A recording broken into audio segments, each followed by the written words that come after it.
Dubai has perfect legal ground to flourish as a crypto hub, actually. That's the first thing to mention.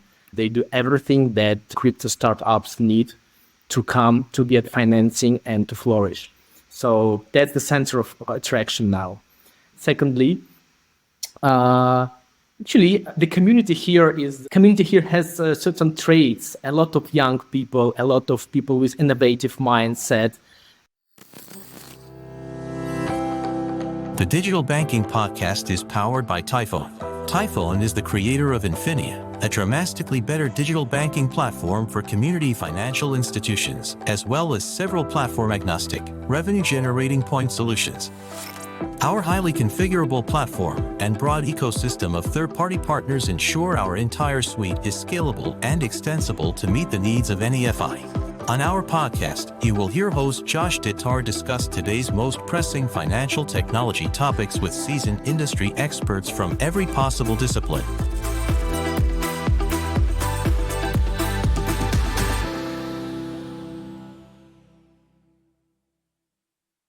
You know, your podcast hasn't officially made it until there's ads in it. But this is one you're not going to want to skip past. And, well, if you do, feel free to hit that fast forward 15 seconds button twice. Ever wonder what gives me my energy and enthusiasm during these podcasts? You know, outside of my relentless desire to learn about, connect, share, and build up community FIs and their mission to support the communities they serve? It's coffee, and lots of it. Now, you want to know what's better than your regular old coffee? How about donating $5 to the Children's Miracle Network hospitals through Credit Unions for Kids every time you purchase high-quality, ethically sourced coffee that also provides living wages to coffee farmers? So if you want to listen to this episode with epic levels of caffeine-induced focus and help kids in need, head to javaforkids.org to learn more and buy a bag or 10. Thanks. Welcome to another episode of the Digital Banking Podcast. My guest today is Evgeny Filichkin, investment advisor for Keytom, a worldwide, except for restricted countries like the US, obviously, cryptocurrency neobank, and founder and managing director of AlphaBerry Capital, a crypto fiat hedge fund. Now, faithful listeners of this show will hopefully know how much I love having very unique guests on the show that without this podcast, I may never have gotten a chance to talk to. Today is one of those very special days. You see, Evgeny is calling in today from Dubai. Why Dubai, you might ask? Well, there's a pretty impressive story behind this specific destination for Evgeny. You see, he was born and raised in Russia, and at that time, investing and trading was not commonplace in the culture. But when he was 16, the investment world made a push into Russia, initially with education and information. And just like any normal 16-year-old, just kidding, this is where the story starts to get special, Evgeny got hooked on pouring through literature, spending every minute he could to learn about this whole new world that had been opened up to him. He was so excited by the world of speculative trading, he focused his studies and aggressively pursued finishing his university studies, which were originally focused in the legal space, early, so that at 16 he could pivot to the investing world that he'd become so infatuated with. By his early 20s, he'd moved to Cyprus, as it was a mecca for Forex trading. Fast forward, and as cryptocurrency started to evolve into the next thing in trading, Evgeny moved to Dubai, as it had become the new mecca of trading for this next evolution in emerging markets and alternative trading. Fun fact, when I asked, what does a weekend look like for you these days? He said, well, with summer approaching in Dubai, it's getting pretty hot, and the air is even thinning out. So he said, well, we have nice malls and nice AC, but it's Dubai. So you can do anything here, anytime you want. I mean, you can go indoor skiing in the middle of the desert. Seriously, you can do anything here in Dubai. Well, I'm sure we're going to have to talk a little bit about just the world of Dubai at some point, because that's one of the places I have yet to visit that just absolutely fascinates me. But Evgeny, I'm so incredibly honored to have you calling in on your evening to spend some time with me. Thanks for joining me. Well, thanks for bright introduction. Hello, George. Well, let's jump right in, man. I'm super excited about this. We had originally got connected, and it was right before kind of the suspected timing of the Bitcoin halving. And that has now happened. And here we are today. And I think this is one of the topics that really fascinates a lot of folks in traditional finance here in the US, right? I remember when we went through the phase of like Elon Musk on Jimmy Fallon talking about Dogecoin and watching people go from having a few dollars to being millionaires. And the traditional world here, heads exploded. We're like, oh my gosh, what is happening? What does this mean? And I think for a lot of community financial institutions here in the US, it was a quick scramble to try and understand what are the implications of this to my business and what are my consumers going to be expecting out of that. But before we jump into that, I'd love to just start with kind of your level set, right? Like this is your world, this is your area of expertise.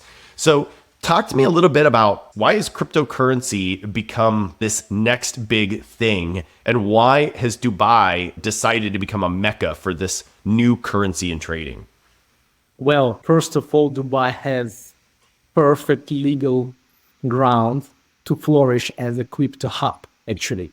That's the first thing to mention. They do everything that crypto startups need to come to get financing and to flourish. So that's the center of attraction now. Secondly, actually, the community here has certain traits. A lot of young people, a lot of people with innovative mindset, and I think that's the right spot. If you are in crypto or if you are in alternative finance, that's the right spot to be. Exactly at this moment. You know how they say, right time, right people, right place. So what is it about Dubai's kind of legal system that makes it such a great hub for alternative trading? Well, okay, just in a nutshell, they have certain digital assets or oases or other free zones that allow companies involved in crypto to set up a legal infrastructure pretty fast, pretty cheap. And actually, with this, a lot of startups now struggling to open bank accounts in some jurisdictions. And here it's not an issue. If you have a proper business plan, if you are communicate openly to regulator, and if they understand that everything is transparent and you are just a startup and you just strive to flourish, you just try acquire, let's say, capitals, attract investors, and everything is fine, they will give you green line. And I think this is the most fascinating part. That is interesting because I think that's one of the things that obviously has slowed down a lot of things for cryptocurrencies in the US, right, is regulation. And there's always two sides of the coin to regulation. We talk about that for just the traditional markets, right, for a community bank or credit union.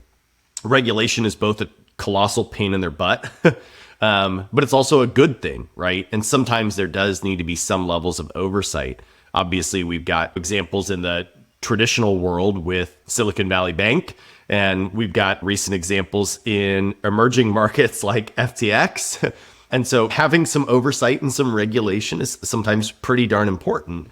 But at the same time, sometimes it inadvertently or intentionally also halts progress.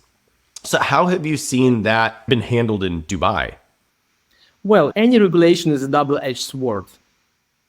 Because, okay, it depends on what extent it goes. So let's say you can put on scrutiny a certain project and you will just actually stop it from progress.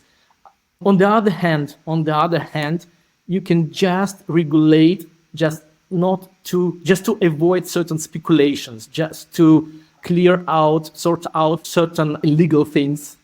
Just let's say, for example, just check the source of funds. That obviously must be done properly. You just want to conduct due diligence procedure, not to stop the progress, but just to be sure that these people has education, has background that will not put at risk prospects, I mean the investors and clients.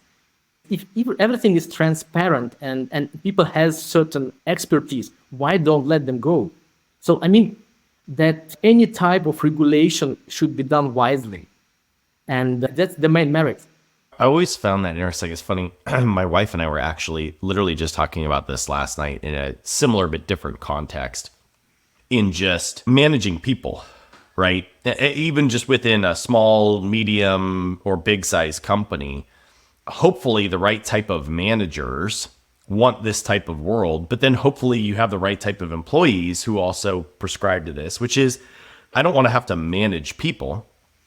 I just want to give people the opportunity to excel in areas that are their strengths. And then I have this expectation that they just be adults and do their job and do it to the best of their ability, right? But as you start to expand out to a larger population, right, like sometimes that utopian expectation doesn't always line up. And I think the analogy is what I'm making over to this world too, right? With regulation. Like, we would just hope that people are actually pretty good people. The unfortunate truth is that sometimes people actually suck and they're not that great, right? And you get somebody like a Sam Bankman-Fried, right? And we have issues. It can happen to any person actually, because nobody can be sure that he or she will be performing 100% time perfectly fine. So this thing happens. But on the other hand, again, let's monitor the frequency.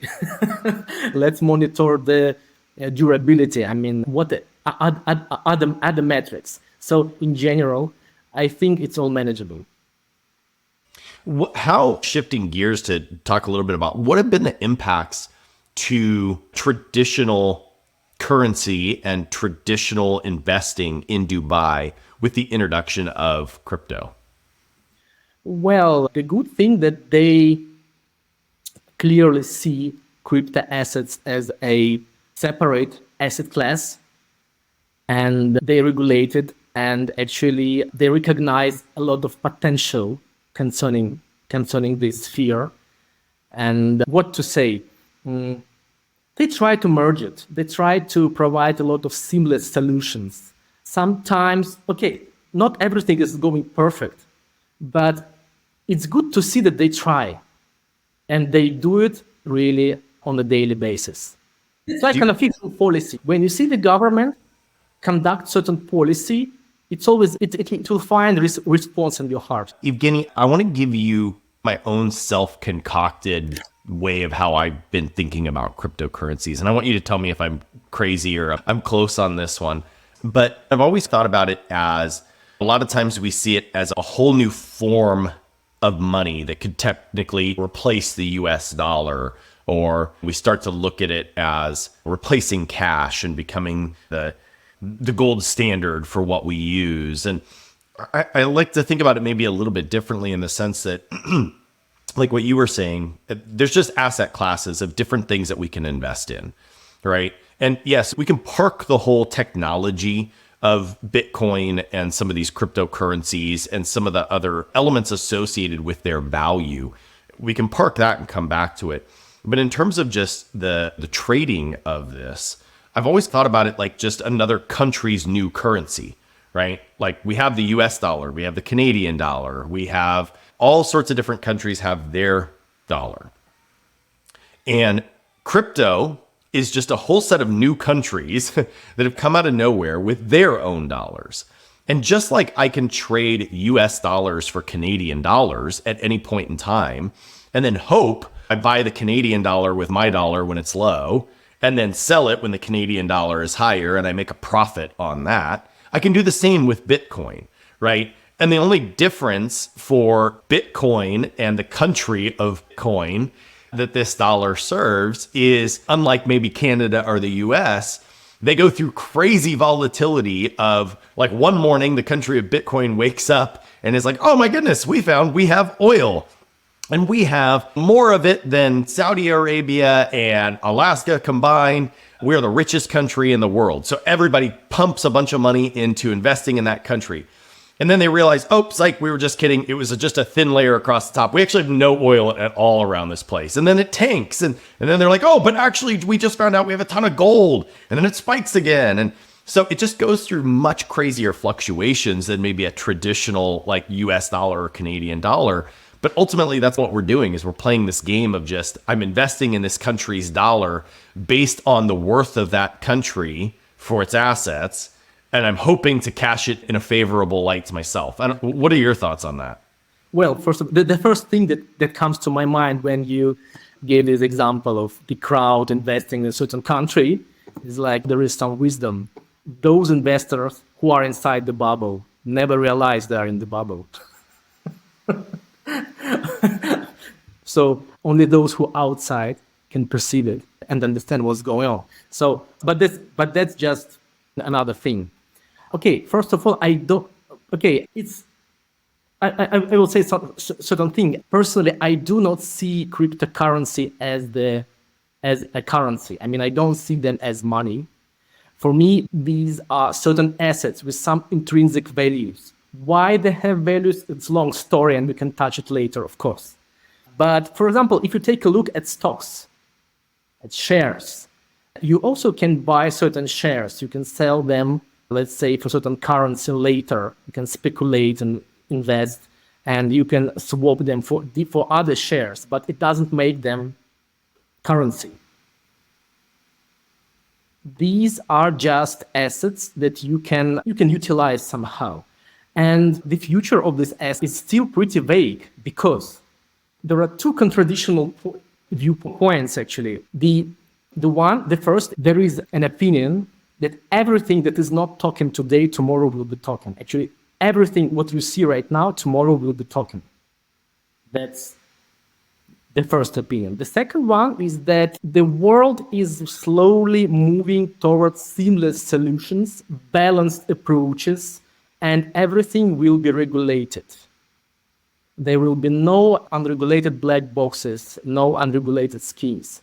I believe I'm leaning towards the second option actually, because the way I see how, let's say, Morgan Stanley, BlackRock, other great players, the way they adopt to the new reality, the way what kind of infrastructure they build, it's certain they already realize there is a room for this asset class, and they want to be the first movers there, just to take this advantage. And of course, they will try just to balance everything.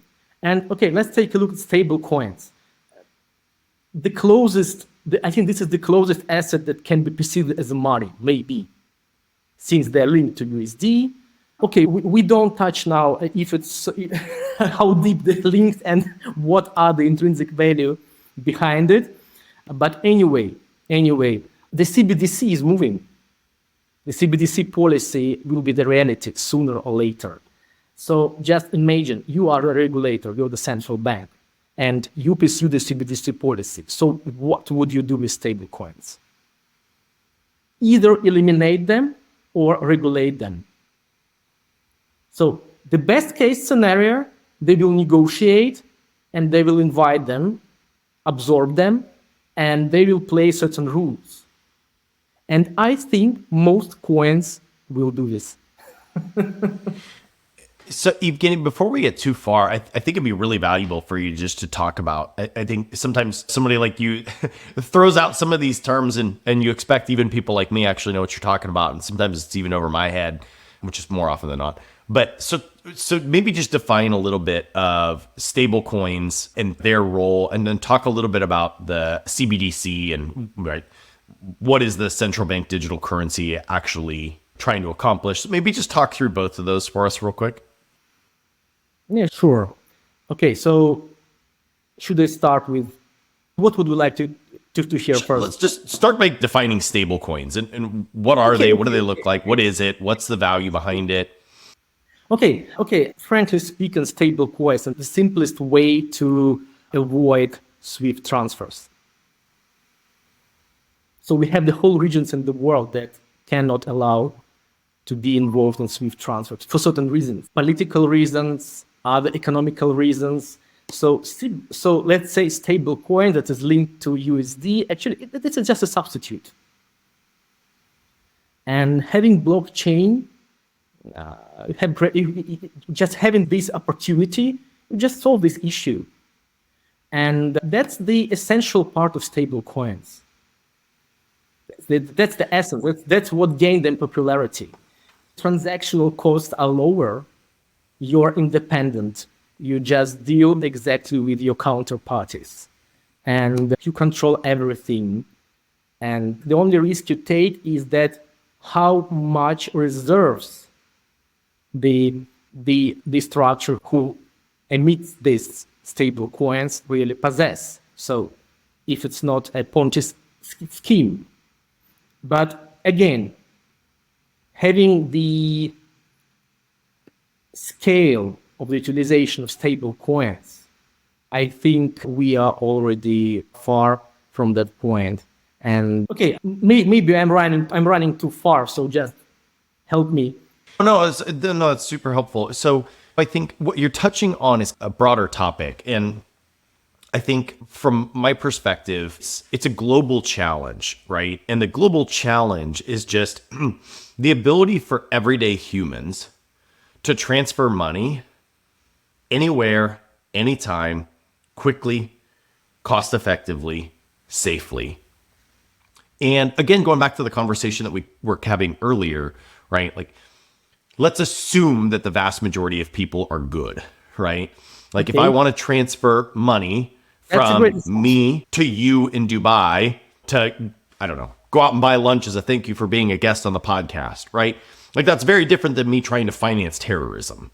So we would like to say that the reason Josh is trying to move money from the US to Dubai is for a good reason, not for a nefarious reason.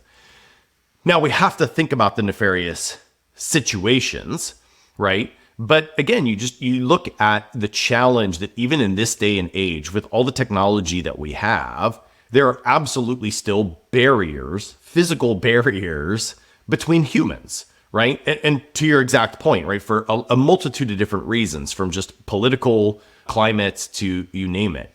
And we saw a lot of this as we see different conflicts throughout the world.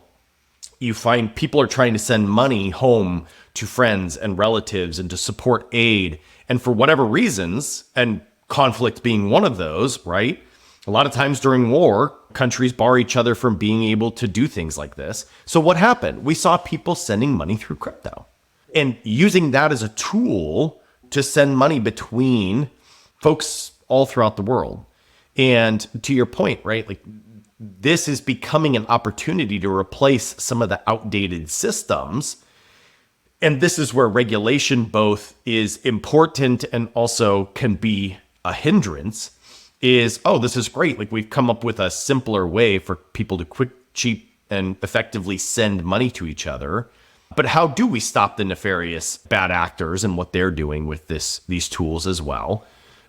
But that's why I think when I was giving my analogy of how I try and think about some of the cryptocurrencies, I liken it more to the currency of a country, is because for all intents and purposes, like, you can use it that way, right? Like if I was trying to send you money as a thank you for lunch, or for lunch as a thank you for being a guest on the podcast, in theory, it would probably be significantly easier for me to just send you a couple fractions of a Bitcoin and say, here you go, use this, and then you cash it out. Now, the challenge is, if I send it to you at the right day and time, the lunch may have cost me $500 and you may end up with $1 million lunch. But that's one way I could send you some money, right?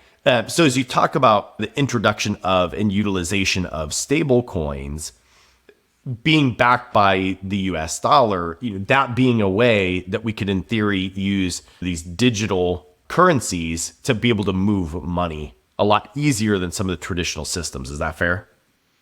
Yes, sure. And actually, I think, okay, the whole cryptocurrency system is a challenge for traditional government, for traditional monetary policy. It's a challenge.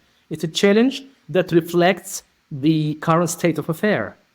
It would not pop up out of the blue if there is no use cases, if there is no clear ways to utilize this inefficiency. Because actually, the traditional monetary policy shows us inefficiencies. So just to bridge this gap, cryptocurrency appears. So actually, previously, I talked about CBDC and how it will try to find the way to placate cryptocurrency to be, let's say, more friendly to them, just to collaborative. But on the other hand, they have no choice. They would need to go and try to negotiate with cryptocurrencies. Otherwise, this world can go separately. And who knows what will happen after 10 years? Maybe the traditional monetary system will be in minority. So, I mean, it's a double-edged sword. It's nobody knows how it will evolve, but there are certain paths, there are certain ways we can predict, certain scenario thinking we can utilize. But anyway, I believe the first step, no matter if they succeed or not, it will be the point of trying to negotiate. Then, starting from that, we will see how it goes. Yeah, I think that's such an important point that you made there, right? And I think that's true of anything. Like, to just take cryptocurrency out of the equation, right? Challengers to traditional systems or ways of doing things emerge when there's opportunity or need, right? I mean, 100% of the time. I mean, why does the car exist? Well, because the horse wasn't cutting it. Like, so there became a challenger, right? Why do cryptocurrencies exist? Well, because the current system wasn't cutting it. Like, so people looked for an alternative. So when the current system, if the current system is doing just fine and meeting all the needs, I don't know. I'm trying to think of it's like the fork works pretty darn well, right? Like, I don't know if we're going to need a challenger to the fork. It does a pretty good job of picking up food and putting it in my mouth. I don't know if I need to do that at a faster rate or so. If there's no need for a challenger, if the current system works just fine, then the current system will stay in place unchallenged. But obviously, in this case, there was a need for a challenger, would you say? Yes, it was just an opportunity. It was just a gap that needed to be breached. That's all.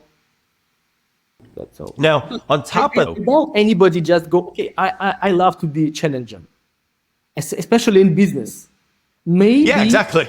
You just try to capitalize on opportunity, just try these inefficiencies. And if the traditional system, what we're talking about now is a monetary policy, if they show us certain inefficiencies and there is an opportunity to provide better solution, and because you can capitalize it, come on, everybody will run towards this direction. Yeah, that's, again, great point. I mean, nobody's going to challenge a system if they're like, hey, the system works pretty darn well. There's pretty good chance that I'm going to pump a bunch of money and effort into this and I'm never going to receive a return. Then they're never going to start that, right? Like, that's a pretty poor business plan. Like, if somebody comes to you as an investor with that business plan, you're going to be like, no, go away. Yeah, we can consider certain, we can fancy some charity organization, maybe, I don't know, but that's not about business. But yeah, when it comes to business, is there an opportunity, right? And there was clearly opportunity. Now, I wanted to come back now because what's interesting about cryptocurrencies and Bitcoin in specific, in my opinion, is not only was it potentially solving for some of the, inefficiencies of the current system, and it became a challenge to kind of the status quo of how we did some things. But at the same time, there's actually a ton of value associated with the technology behind these assets. So maybe talk about, like you were saying, if you look at a traditional stock, right? Like I'm investing in whatever, General Motors, because I believe they make good cars and there's an asset behind that. And I can see their revenue models and I'm investing in that. What are you actually investing in with crypto? And what are some of the things that actually make value out of these outside of just the ability to move funds through them? Well, I see it as investing in great infrastructure that has interesting solutions for current problems that the world is facing. Actually, the blockchain by itself can be utilized differently. It's not about the currency, but it's about the systematic. Actually, you can even utilize it even in accounting, just to make it faster, cheaper, faster, and eliminate human factors. Okay, just imagine, for example, certain services, let's say like trustless trust. I know it sounds maybe awkward. How can trust be trustless? Exactly, because we eliminate human factors there. And the trust will operate according to the smart contracts. That's it. And there is nothing to deal with the currency. This is just operation that is handled by the blockchain technology. So token itself is just the top of the iceberg. This is just a mean of transfer of transiting value. That's it, between these great projects. Because anyway, you have to assess and the project. And the best way to assess something is compare it to something else. So that's how it works. Yeah, I think this opens up a whole other can of worms of conversation in just the impacts of blockchain, right? And being able to have a smart ledger. Going back to your early days in legal, right? Just in contracting. And you look at how many systems, I can only speak for the US market, but you look at how many systems have such incredibly complex contracts and titling issues, everything from just buying a car to a home, right? And to the conversation we were having earlier, right? Like disruption happens when there's opportunity. And I feel pretty confident in making this statement. Like, mark my words, I don't know when it's coming, but disruption is coming to the real estate market, right? I mean, you look at just how complicated the process is of buying and selling a home and transferring the funds for that, right? Now, what I always find interesting about traditional systems is when a traditional system is replaced, the replacer makes a lot of money. The displaced loses a lot of money, right? So you look at the real estate market, right? And there's a lot of people that stand to lose a lot of money if that gets automated and made simpler, right?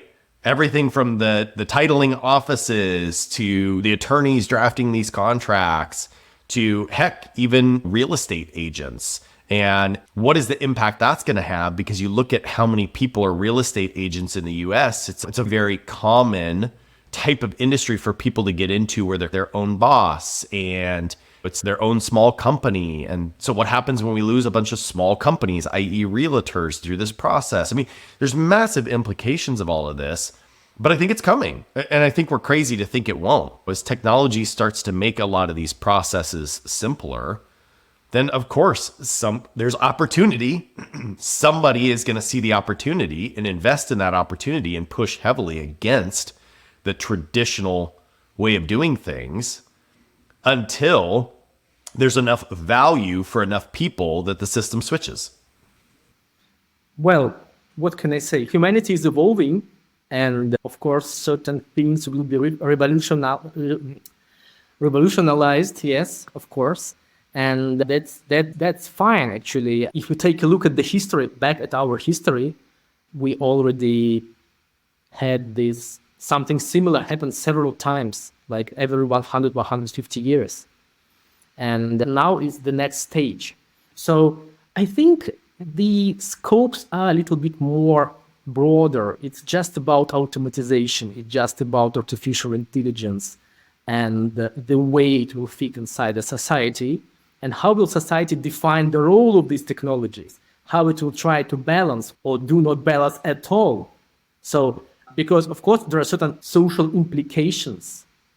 And again, the government should take care about it. Because if we pay taxes, and if there are certain things evolving inside a society, then government should rule it wisely. However, the big business always ahead of government decision. Always ahead of government decision. And the crypto is just the bright example of this definition. So let's take a look. But what can I say regarding these small businesses? Sometimes it's much more easier for a small business to adopt and to change the rules rather than for a big company. So I think there should be political will of the owners. There should be the perception, the vision, what to do, how to do. So if people are proactive, I believe there will be more benefits. There will be more benefits and more opportunities rather than losses. So it depends. Everything in your mindset, I believe so. Yeah, I mean, that brings up the I don't know, I feel like I've heard a saying around this, but I don't know what the exact one is, but fortune kind of benefits the brave, right? It's going to benefit the risk takers and the people who are willing to say, hey, some change is coming, rather than just dig my heels in, refuse to admit it, and just do things the way I've always done things. I'm going to embrace the change. I'm going to look for how do I need to adapt to survive in this new climate.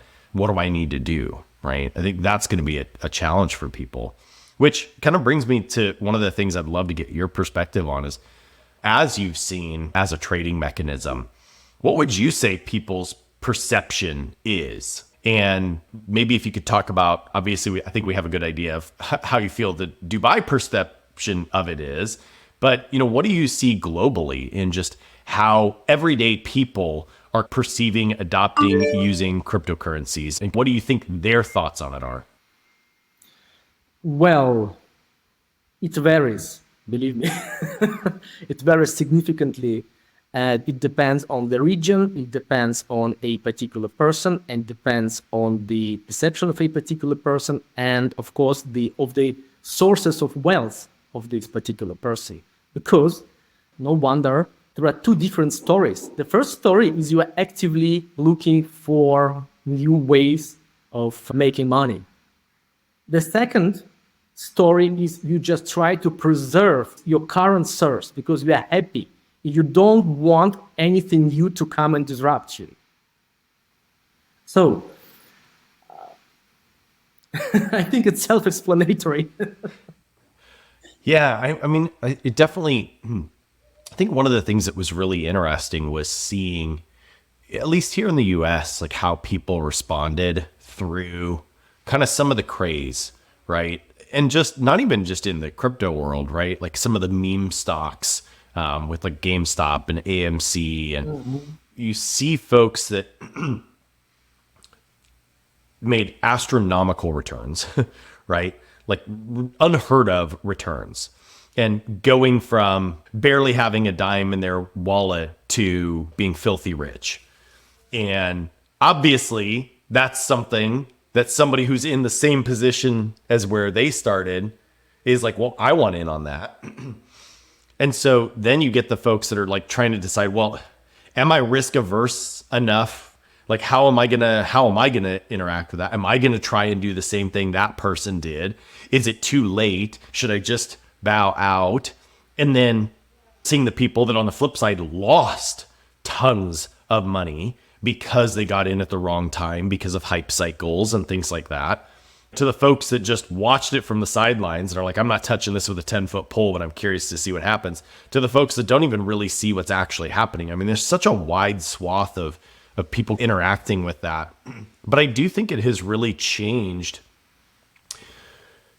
I don't know, almost the way some people perceive investing just as a whole, right? And I think what's scary to me is it came at a time, again, at least here in the US culture, I'm going to get a little dicey with my statement here in saying that I think we've gotten to a very instant gratification culture, and a culture that it just expects, well, I deserve that. I don't have to work for it. Like, I should just get it. And,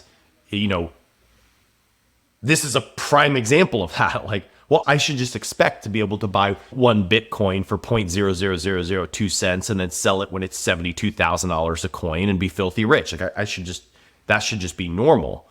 And to your point, like you made the comment at the very beginning, like when you're in the bubble, you don't realize you're in the bubble. Right? And sometimes we think the bubble is what's normal, but the bubble is the actual total anomaly.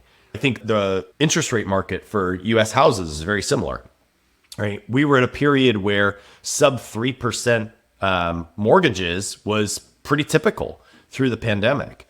And now we're coming out of that and they're 6, 7, 8%. And people think that's the bubble. But in reality, the bubble was the 3%. Like, we can't just expect that it's always going to be a 3% market. We're going to have to accept the fact that at some point you're probably, if you want to move, you're probably going to have to accept a higher interest rate on a mortgage, right? Well, it's the same thing. Like, exactly. Sometimes you're just going to have to expect that, yeah, it was really cool that if you were one of those people that bought Bitcoin when it was fractions of a penny, That, yeah, I mean, you cashed in on a bubble, but it was the bubble, right? It's not the norm. You shouldn't expect that you can just get a 400,000x return on an investment. After this point, you don't care anymore. I mean, What do you mean by that? if you made exit correctly, then you don't care if it was bubble or not. Yeah, that's true. It's very hard to predict when the bubble starts, but also it's hard to predict when the bubble bursts. Yeah. What happens. So the bubble inherently can be quite elastic, certain thing for certain time. And first of all, cryptocurrency is no more as exotic as it was, let's say, 5 years ago, 10 years ago. So everybody knows that the cryptocurrency, everybody know how to swap. Most people know how to swap fiat to cryptocurrency and back. A lot of services, exchange services for these. And of course, the desire to try and to invest in this crypto world is quite interesting for some people. They try to utilize it. But again, maybe at the very beginning, at the stage of when the crypto just entered our life, everybody could invest because, we just need to buy and hold it. That's it. But now, given the certain maturity state of the market, when the big players already inside this field, when we see ETFs for BTC already introduced, ETFs for Ethereum is being discussed, and we understand that this means that the great players pay attention to crypto, and it means that the speculation will never be as simple as it was, let's say 5 years ago, because all these greatest minds from Wall Street now start to serve speculative technologies in crypto. So just keep it in mind. That's a great point. You should be the first mover. I mean, like, you should be in the first 5%, just knowing nothing, just buying and holding. If you are inconsequent fractions, the risks are accumulating. And they are accumulating not with the linear, not by linear way, but... Yeah, that makes a lot of sense. No, I mean, that's a great way to think about it, right? I mean, you look at, again, even just there's easy parallels to traditional investing here, right? If you're one of the early investors in Amazon, you made a lot of money if you invested early and you held on long enough and you sold out. But that's fractions of the people that invested in Amazon, right? And so now, if you invest in Amazon today, you're probably still going to make money. Are you going to make obscene multiples on your money? No, you're really probably not, right? But if you buy Amazon today and hold on to it for 30 years, there's probably a pretty good chance you're going to make some money, right? It's funny, Evgeny, I've used the example a ton in the last little bit, not even just in investing, but just in life as a whole. I think the analogy is very fair that if you look at the stock market with a magnifying glass and you look at a single day, I mean, it's terrifying. It's just a roller coaster of emotions. It's up, it's down, it's up, it's down, it's up, it's down, it's flat, it's up, it's down, it's down, it's up. Like, I mean, it's just all over the place, right? You look at a 50-year average, it's up and to the right. It's much more smoother. It's smoother. It's a lot smoother. Yeah. And so same thing here. Like, if you buy and hold, for the most part, unless you're doing some crazy stuff, it's probably going to go up and to the right. Exactly. So now we are talking about the investment horizons. But when we start talking about investment horizons and risk appetites, we consider that, we abandon the idea of fast money.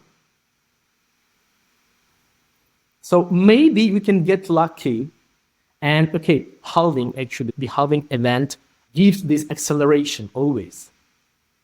And this is the good entry point. Yeah. But again, what should we expect, let's say, in a 5 years horizon? Especially if you don't want to take part of this roller coaster. Because I totally agree with you that choosing the right investment is sometimes not about what you buy. but exactly when you buy it. That's about timing. Yeah. When you buy it and how long you hold it. Exactly. So when you enter and when you plan to exit. And of course, the longer time frame you are going to utilize, the smoother is Exactly. your yield curve. Yep. So I Well, and think people don't understand it. I mean, the crowd who just, wow, crypto, Bitcoin, Ethereum, Solana, everything's fine. They are brought up by the ideas that are actually no longer actual, that they're not longer actual, because it all just reflection of the past. But the past is the past. Now we have the new reality. Yeah, it is. It's just, and your time horizon has a massive impact on what your risk tolerance could be, right? So whether so actually you have now two options. Okay, in reality there are greater more number of options, but in general, either you're a long-term investor, either you're a speculative investor. If you're a speculative investor, then you should have technology, you should have experience, you should have a certain trading plan, and you should execute it rigorously. If you are not prepared for this technically or financially or psychologically, just don't touch it. Then the only option that is left, just buy and hold it. Yep. That's it. And Yeah. just be prepared to hold it for 5 years, let's say, just for example. That's it. Yep. Yeah, I think one of the best advice that I got from somebody is just don't open your statements. Just don't open your statements. Unless you are somebody like you, right, who's living it every single day, this is your area of focus. You're a speculative trader who is trying to capitalize on very specific timing events. Unless you're that, I set up, when both my kids were born, I set up investment accounts for them. And they're both extremely aggressive, very high risk portfolios. And I put a small amount of money in each month. But guess what? They both have a minimum of 20-year time horizon. There's so much time. So if I open those statements all the time, it's probably going to look terrifying. My kids are going to be filthy rich or broke at any given time, right? But over 20 years, they'll probably have a reasonable sum of money that didn't take me a ton of money investing into simply because of the 20-year time horizon, right? And that's one of the things that, man, I wish for younger folks, I didn't, listen to this advice until much later in life. And that's a detriment, right? But for younger folks, like, just start early. Like, that alone is such an incredibly powerful part of this equation. Just start early, have lots of time. Time is the biggest benefactor here. Exactly. I totally agree with you. And another thing to consider is whether you are ready to have a market exposure. I mean, the one thing that you buy and hold something, so you have exposure. I'm not talking about if it's hedge exposure or just exposure. Okay, you have something. Another thing, if you, let's say, just try to capitalize on certain market situation, some event-driven trading or other technology, maybe your trade will last just less than 5 minutes. And then you go to sleep, and next morning you will wake up and see again, wow, do we have any opportunities today or not? If not, we just skip it and go to another strategies. So I'm just trying to say that the psychological pressure of holding the asset for a long time, people don't realize that actually holding an asset is psychological pressure. Because more or less, you are thinking, is everything okay there? What's going on there? Is my money safe? Should I pull out? Could I use it for something else? Yeah. Is my yield, let's say, competitive towards other opportunities? It's torture. People torture themselves every night before sleep. So it's not for everybody. Sometimes for certain psychological type of people, it's easier and much more efficient just to make short trades. But again, this is a technology. And if you don't have it, just don't play it, because I believe such personality is doomed in the long run. So this is just another thing to consider, because I just wanted to point out that holding an asset is stress. It is stress. Yeah, I mean, just investing as a whole is stress. That's why you see things like bonds. Okay, a lot of people think, okay, I don't want to go to traditional market. I don't want to buy stock Microsoft because it takes me 20 years, and then maybe I will get 20%, so it's nothing. I will go to crypto. I will make money fast, even if I will, let's say, keep it for 3 years. No, these 3 years will be not easy for you, believe me. Yeah. We touched on it a minute ago, but I'd love to just get your thoughts quickly on what did you think was going to happen with the Bitcoin halving? And then what do you think post the event? And what are your expectations? Well, I believe that this cycle will be shorter than most people expect. Okay, if we reflect on the past cycles, we see that the length, let's say it's around 24 months roughly. But okay, let's take a look on this event. It happened actually, the all-time high happened before the halving event. Yeah. Of course, there were certain triggers for that, and certain circumstances. But anyway, what we realize right now, what we analyze and see, we believe that maybe the first decision point will be in December, right after the USA election. Just keep it in mind. It will be the first point, the first time to consider, should they bail out or should they keep on? Yeah. The thing to consider. It's very important. So, because a lot of people think like, okay, now we are in, now it will be like 24 months, for example. It can be shorter, believe it can be considerably shorter. So a lot of factors can play. And what we see right now, our first point of making decision will be around November, December. But again, we can meet again in December, November, and discuss it again. It could be totally different. Yeah. Yeah. It's fascinating stuff. We already, just to give some understanding, because, not everybody understands it. Certain investments that we made during crypto winter, if you're talking about the classic portfolio story, not this technology I just mentioned, fast technology, we already enjoyed 4x. 4x. So now we can allow ourselves to think whether we should bail out in November or whether we should rebalance our portfolio a little bit differently. Yeah. But if you just entered and you have something in November, December, consider it. Interesting. Evgeny, this has just been absolutely fascinating. I always love getting such different perspectives and something that's outside of our traditional conversations in traditional finance for community financial institutions in the US. So thank you so much for coming and joining me. Before I let you go. It was a pleasure for me. It was a pleasure. Thank you. I have a final question for you. It's just people want to learn more about you or connect with you or have conversations with you.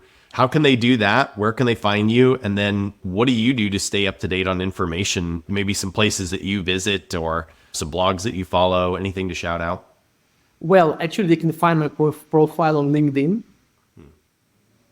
And I always answer. Sometimes I get like 35, 55, 65 messages per day. But I always answer within 1 week. Everybody. Wow, good for you. Sometimes I have a person who helps me, but the answer is my answer, not the answer of this person. That's funny. Yeah. And then if people would like to maybe follow some of the different areas that you go for information, where would you send them? Oh, that's a hard question for me because I am overwhelmed with different sources of information, and I'm paranoid. I never trust one single source. I think in your world, that's probably a good thing. Yeah. That's another thing to consider. Sometimes the source of information, like people, they always evolving. So what was good yesterday, we don't know what will be tomorrow. So there are any good like things that you consistently would check against or look at or follow? Well, you just need to have your internal understanding of what's going on in the market. The one thing you should observe, just try to understand the capital shifting in the world. Because it cannot go unnoticed. But for this, you don't need to read press. Sometimes. Just look around. Yeah, just look around, see where money is moving, where the capital is shifting, and then just try to figure out why and what are the implications. So, yeah, no big deal. You have to train yourself repeatedly every day, and then maybe after 2-3 years, you will just, wow, I got it. Yeah, I mean, I think this is such a great answer to come back to if this is not something that's your daily life, right? Probably just buy and hold. Evgeny, this has been an absolute blast. I really appreciate you taking time out of your evening and spending some time with me and being a guest on the Digital Banking Podcast. Thank you. Thank you very much, Josh. You are a great interviewer, and it was a pleasure talking to me and to share with you my perspectives. And if somebody finds it valuable, I'm happy, believe me. That's how I look at it. Hopefully, if somebody finds some value in hearing me yammer on for an hour, but the goal is to bring in really interesting folks like yourself so that it just gives a really cool new context to different topics that are happening in and outside of our industry that are influencing the things that we do. So really appreciate it. Thank you again. Thank you. Thank you very much. Thank you for listening to the Digital Banking Podcast powered by Typho. Find more episodes on digitalbankingpodcast.com or subscribe on Apple Podcasts or wherever you get your favorite podcasts.